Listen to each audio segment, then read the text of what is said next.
Un autre verset dit dans la traduction du verset « Ô prophète, dis à tes épouses, à tes filles et aux femmes de croyants de ramener sur elles leur grand voile. »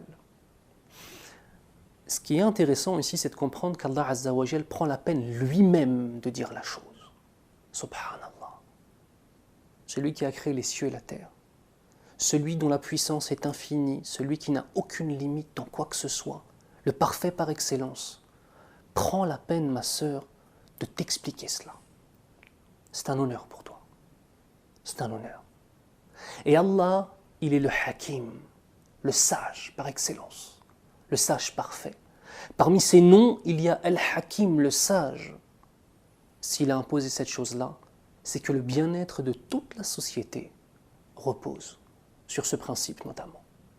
Celui du voile, celui de l'absence, celui de ne pas montrer ses atours à n'importe qui.